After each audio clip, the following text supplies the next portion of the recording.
Hey, good morning. So last time we started see chapter 10. I think we read it a little bit, but we read again and continue. So we learned about the first meeting with Shaul. It looked like everything is random, which is a clear sign of divine providence, right? So if everything is random, we know that someone is arranging things. So randomly entering to the city, Shaul met Shmuel, and he immediately called him and already yesterday, God told him, the day before, God told him about that. And he said to Shmuel, to Shaul, you are going to be the king. And it was the first time in the last chapter. And now, in the morning that he wanted to send him, he sent things at him again. And I will read again from the verse Aleph, first verse. Shmuel took a flask of oil and poured some of Shaul's head and kissed him. Why did he kiss him? Because they love him. That's what people do when they love, right? So in this case, it's interesting to see. So there's the only kiss in the Bible between a prophet and the king is this one. There's no other other kiss, and there was a very close, good relationship between Shmuel and Shaul. Shmuel really loved Shaul and supported him and wanted him to succeed, even though you're going to see that Shaul failed and failed Shmuel. But after rejecting or being against having a king for Am Israel, the one that Hashem chose was the best in the eyes of Shmuel. And he really, apparently, it looked like he liked him from the first moment, and he supported him for the first moment. And he wanted always to strengthen him and guide him in the right way. Shaul was really a righteous person, a very good person, but apparently a little bit weaker than necessary in some points. That's what we are going to see. Anyway, it said to him, and said, the Lord herewith anoints you ruler over his own people. So, and now he's going to give him signs. The signs again came to strengthen him in the fact that he's going to be the king. So we see that he needs a lot of strength and encouragement. And these signs are, first of all, to show him everything is planned and Hashem will do everything. So I'm going to tell you what's going to happen. But of course, they are also symbolizing something. It's not random signs. We mentioned last time that also Moshe had 3 signs and also Gideon had 3 signs, while the signs of Moshe and Gideon were unnatural or how do you say, supernatural. Those of Shaul, there's nothing unnatural in it, apart maybe from the third one, but still they are signing that Hashem chose you. But we should try to investigate a little bit more about their meaning. So let's see what are the signs. When you leave me today, you will meet 2 men near the tomb of Rachel in the territory of Binyamin.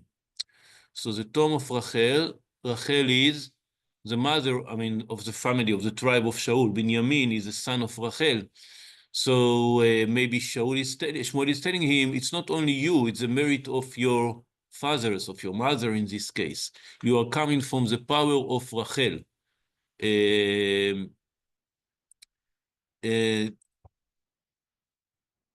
The territory of Binyamin at Salzach, and they will tell you that the donkeys you set out to look for have been found, and that your father has stopped being concerned about the donkeys and is worrying about you, saying, what shall I do about my son? So the first sign are 2 people speaking with him about the donkeys and about the worries of his father. This is the first sign. We are going now to the second sign. You shall pass on from there until you come to the Serbins of Tavor. There you will be met by 3 men. Oh, we are going up. It was 2 in the first meeting. Now we are going with 3, making a pilgrimage to God at Bethel. So they are not talking about donkeys anymore. They are talking about God. Right? They are going to Bethel, the house of God. with sacrifice. And we'll be carrying 3 kids, right? We start with 2, and now we are talking about 3 again, 3 kids. Another will be carrying 3 loaves of bread, and the third will be carrying a jar of wine. So we have kids, meaning meat, bread, and wine, which are considered the 3 basic food, or basic and not basic food, right? The 3 elements of food that were used usually in the ancient world: meat, bread, and wine. Sometimes there are also cheese. Anyway, they are taking all these material things, but they are going to the house of God to sacrifice it. And then not only the first people spoke with you about the donkeys and about the worries of your fathers, these people are going to be to take care, to care for you. They will greet you and offer you 2 loaves of bread, which you should accept. So this is the second level. Now the third level, after that, you are to go on the hill of God, Givat Elokim, where the Plishtim perfect reside. So we mentioned last time that from the time that Shaul defeated the Plishtim, and it says that they didn't enter anymore to the land of Israel, things have changed. And the Plishtim now are ruling. So when you're talking about Netzivei Plishtim, the perfect Palestine or Philistine, how do you say, Philistine prefects, meaning they are ruling Eretz Israel, right? Nitzavim, I don't know exactly the meaning of the word prefect, but Nitzavim are usually soldiers that you send to occupied land. Okay, but when you leave soldiers in occupied place to take care of, to maintain the order, you are occupying other country and you leave the governor that is from the army, what we call military regime or something like that, right? So this is the Netzivei Plishtim. The city is Givat Elokim, the hill of God, meaning the place where the tabernacle is, when the Oil Moed is. And over there, in the most important place for the Jews, the Plishtim leaves the soldiers to keep the order or to keep their control on the regime in the place. Okay, so it's from one side Givat Elokim, from the other side the prefects of the Plishtim. So this is of course a symbolic place. And then there, as you enter the town, you will encounter a band of prophets. It doesn't say even number. So we went from 2 to 3, from 3 to band. Band, as we learned from the Beatles, it's at least 4, right? No? So it's 2, 3, and 4. No, but listen, the number 4 does appear here. You will encounter a band of prophets coming down from the shrine, preceded by lyres, timbres, flutes, and harps. 4 instruments of music. So we have the 4 here. And they will be speaking in ecstasy.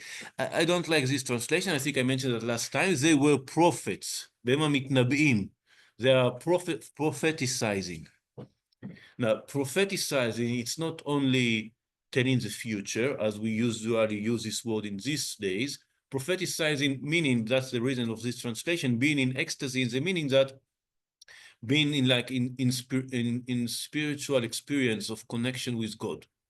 Like when we are totally connected with God. So he may tell you the future, he may not. You just being with him is also something that is called propheticizing. So this is the third level. We start from 2, 3, 4. People speaking about food, people going to sacrifice, and people that are propheticizing, which may be the utmost human experience, right? Being propheticizing. And the Spirit of the Lord will grip you, and you will speak in ecstasy, and you will prophesize along with them. So you will become another man. Okay, so these are the 3 signs, the 3, how we call it here? Doesn't call. Oh, yeah, here, signs, yeah, in the next verse. So these are the 3 signs, and like I said before, it's like gradually, 2, 3, and 4.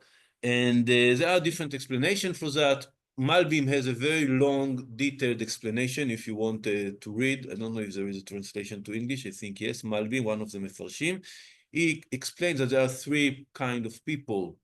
People who are only concentrated in the material world, and those who are in the spiritual world, but in order to achieve something. And then you have the prophets, which are the light of human spirituality, which is a good explanation. And generally, the other explanation go in this direction. I think here also, so it says you're going to be the king of the people. That's what the Malbim explained.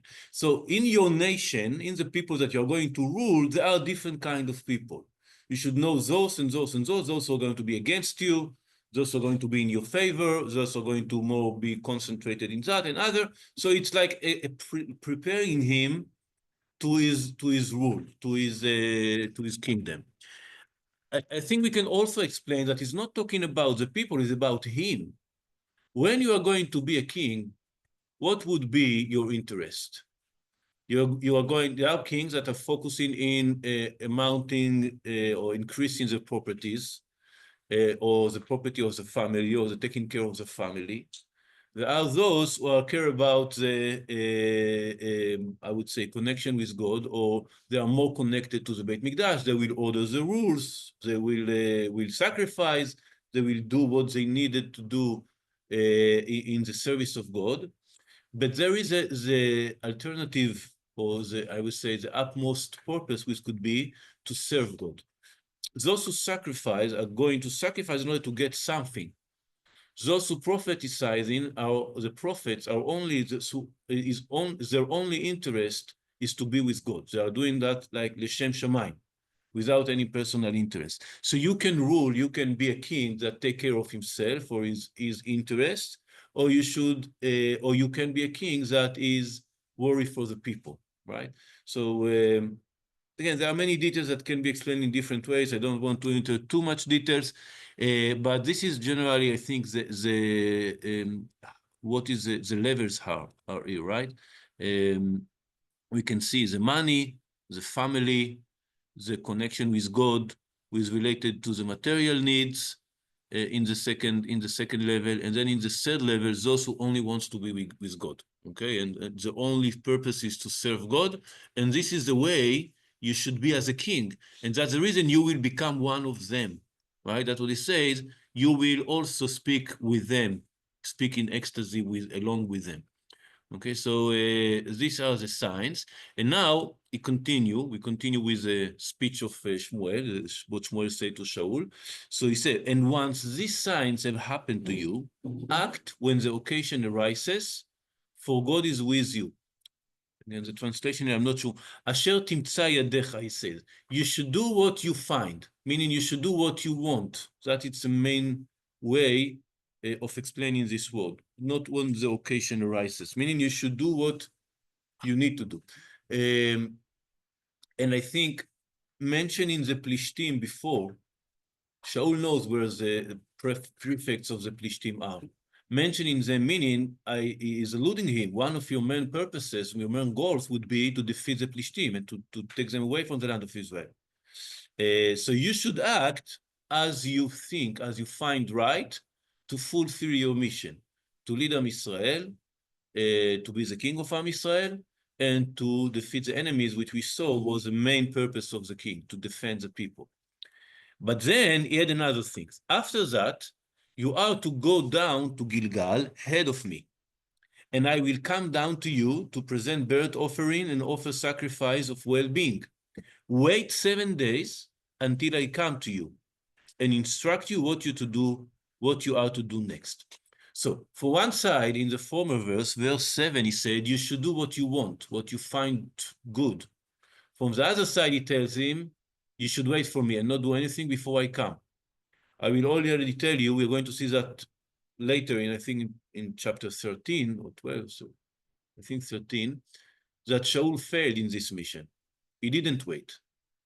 He couldn't wait. He waited, Shmuel didn't arrive, and in some moment he was broke under the pressure, and he didn't wait for him.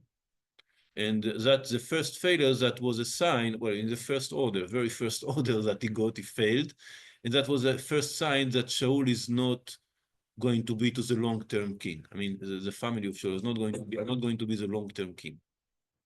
But what you can see from this contradiction is the tension between the liberty or the flexibility of the king to act and is still under rules.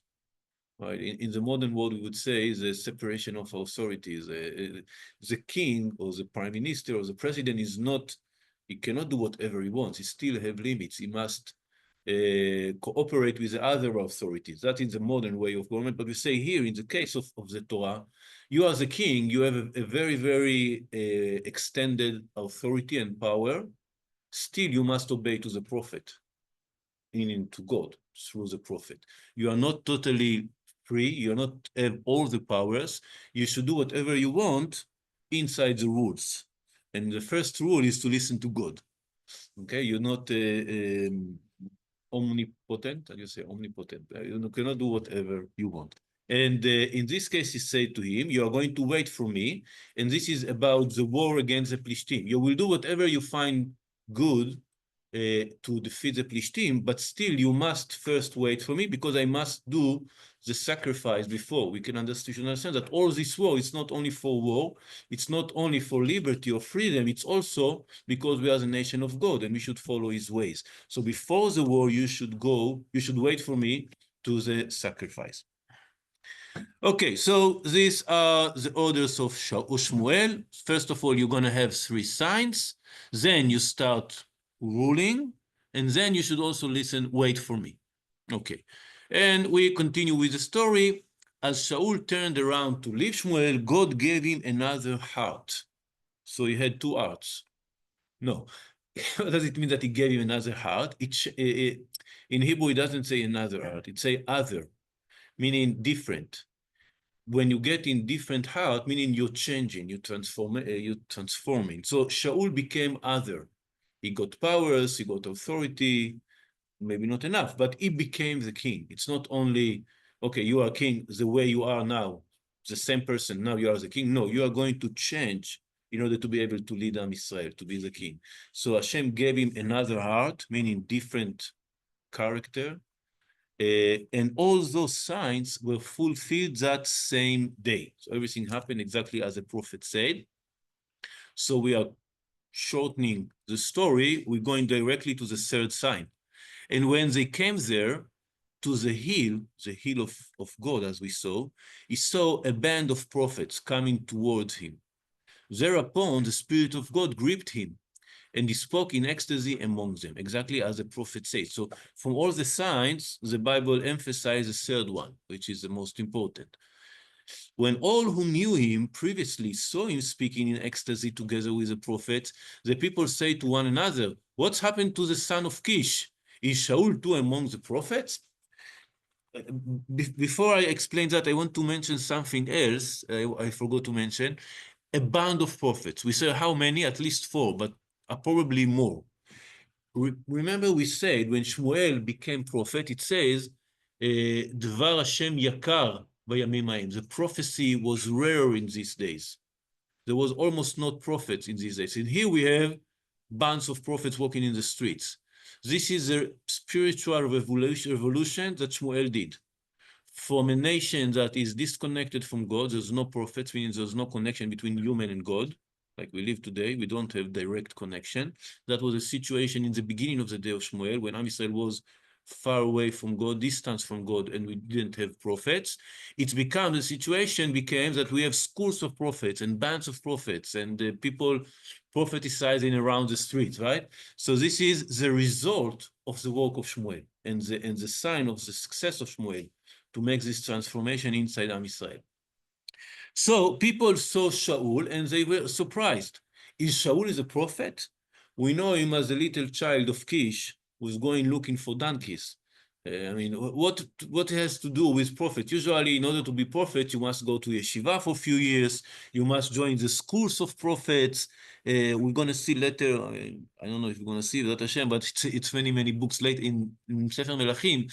There are Bnei HaNevi'im, the sons of the prophet. What do I mean Bnei HaNevi'im? It's not the sons, the biological sons, meaning the students.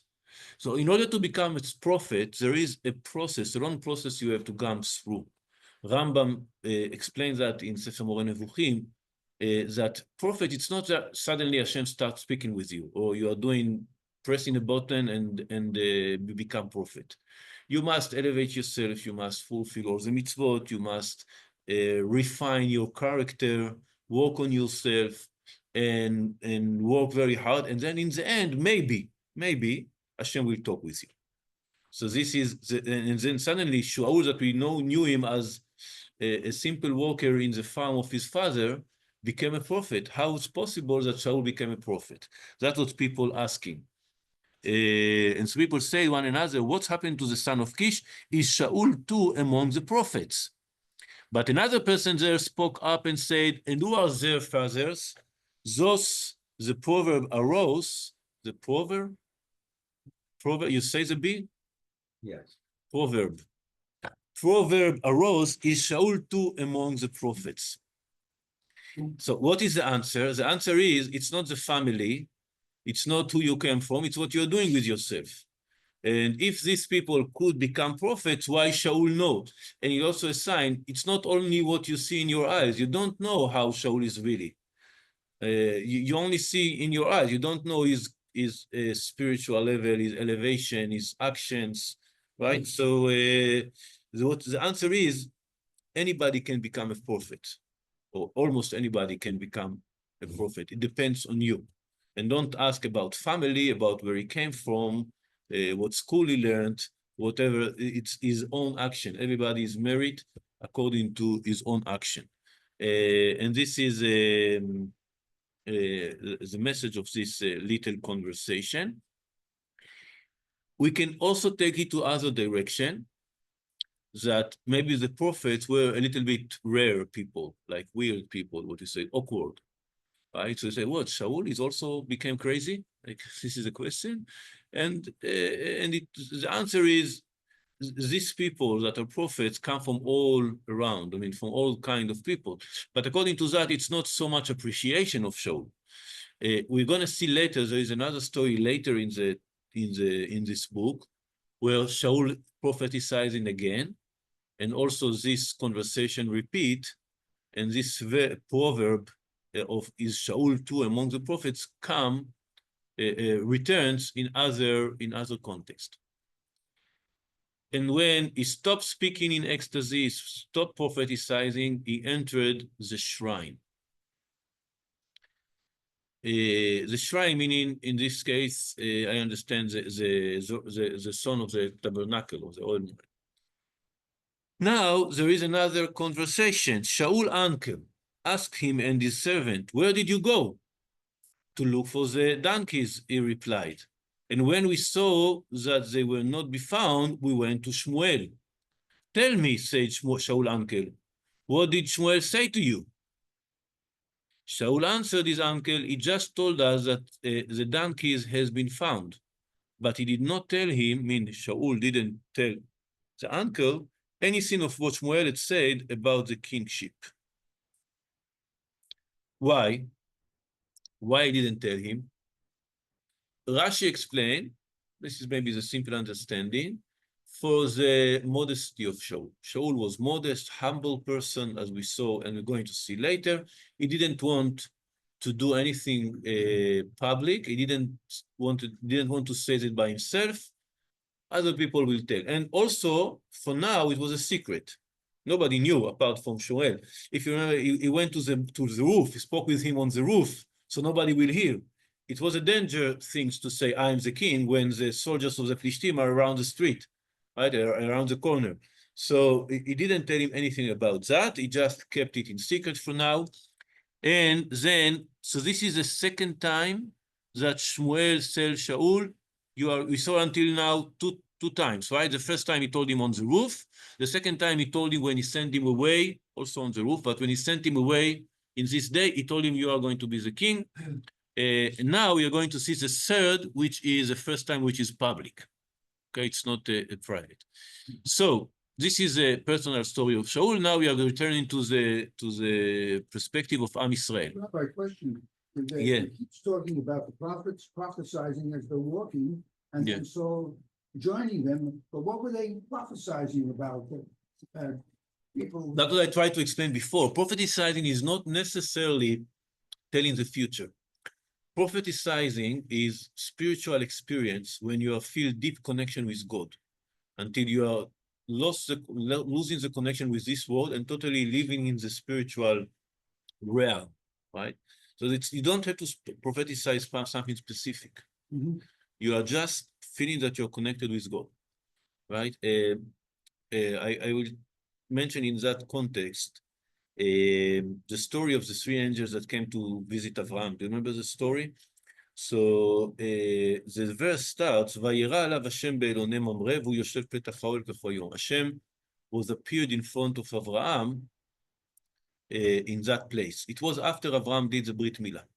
And it's the only place in the Tanakh when it says Hashem appears to someone and he doesn't mention anything that he told him. So, וירא השם אל אברהם, Hashem was appeared to Avraham, and then after the next verse he says, וישא אברהם את עיניו וירא והנה שלושה אנשים. So he lift his eyes and he saw three people. But what Hashem told him? Why it says, וירא Hashem אל אברהם, וירא Hashem? He didn't tell him anything. So they are, according to Rambam, all the next story is what Hashem told him. The story with the angels was a dream, according to Rambam. So that's what Hashem told him. But according to Rashi, Rashi said, Hashem came to visit him because he was sick. He didn't want to tell him anything, he came to visit. And Ramban Nachmanides explained, that was the reward for the Brit Milah. The reward for the Brit Milah that Abraham did in the age of 100 was that Hashem, 99, I think. Yeah. Anyway, the reward for Abraham was the appearance of God. The fact that he was with God, prophesying the experience, the spiritual experience of being with God, that was the reward for Abraham. So being with God, prophesying being with God is the highest, the utmost experience that human being can experience. And this is prophesying. It's not, they didn't do anything else apart from being with God. Okay, and that's what we are going to do all בעזרת השם in the next world.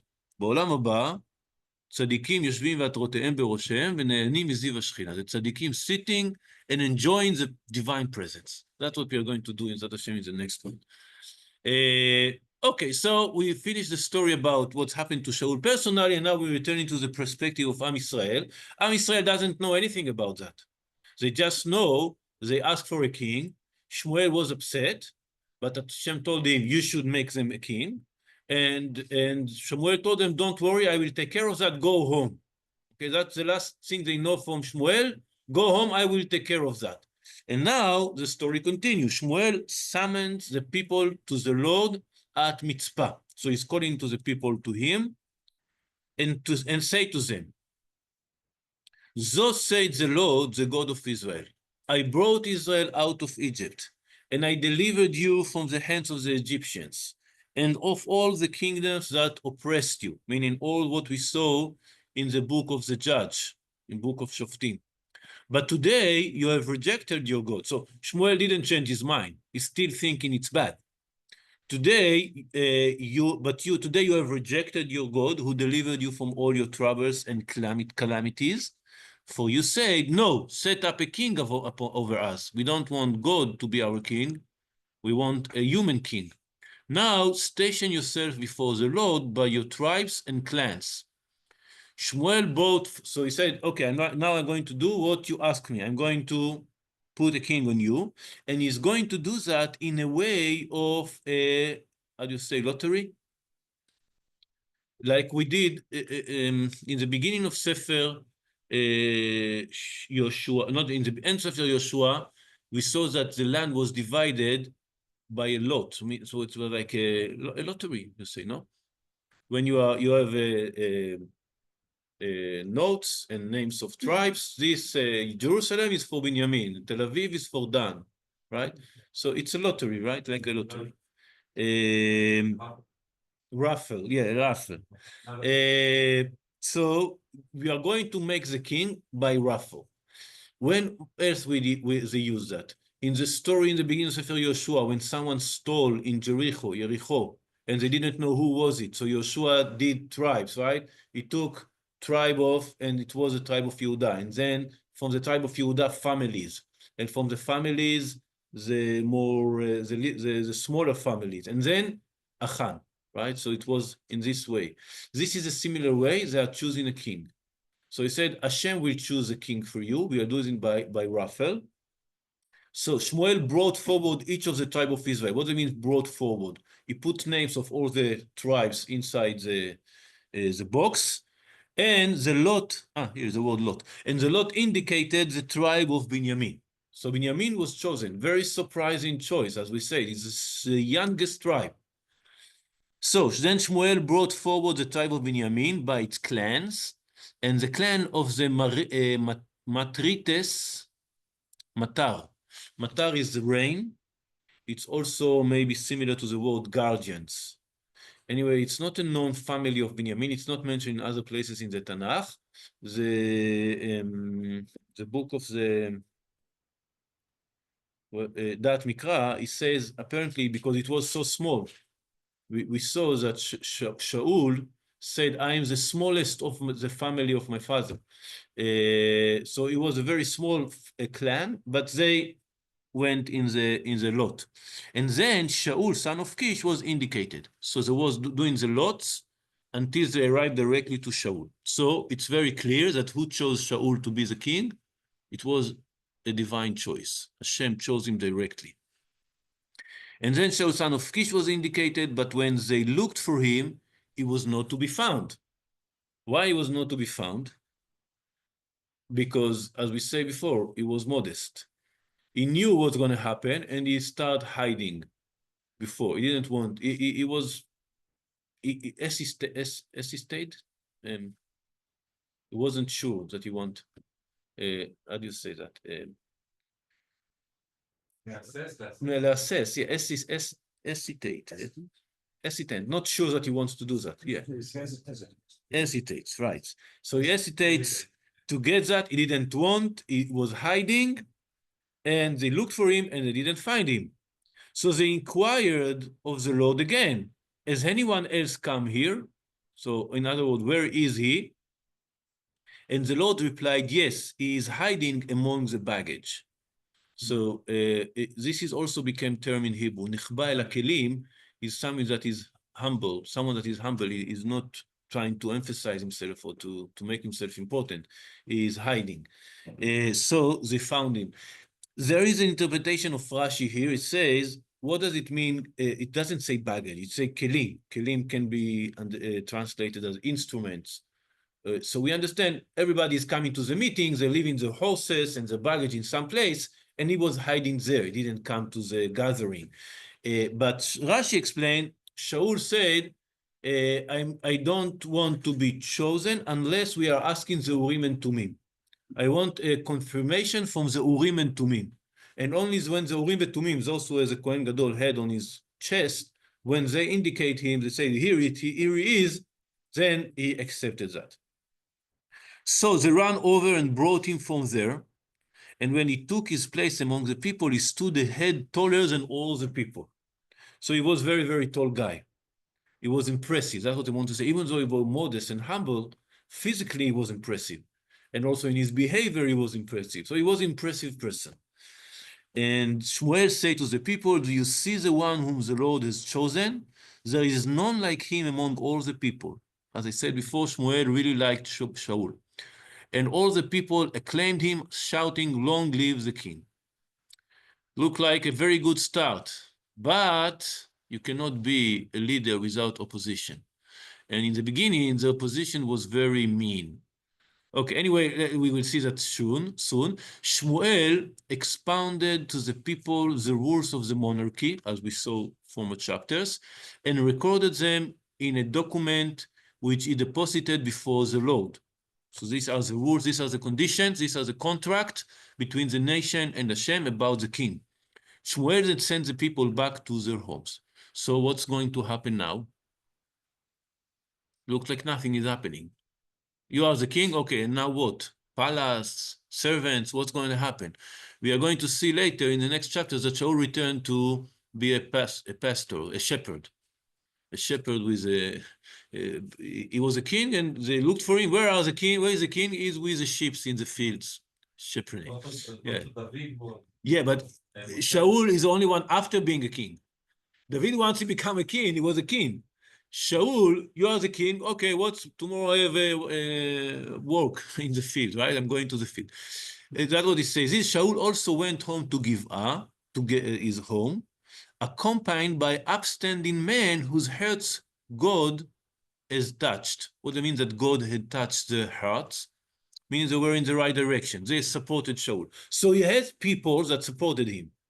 But then we read in the next verse, but some scoundrels said, scoundrels, what is scoundrels? Scoundrels.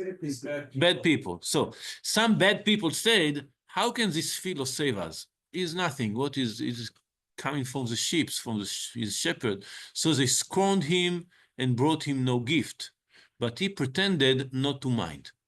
He pretended not to mind. He minded, but he was pretending. So what we see here, this is the third crowning of Shaul. This one's a public one. We see again his special character. We see again the total support of Shmuel, and that it was a divine choice.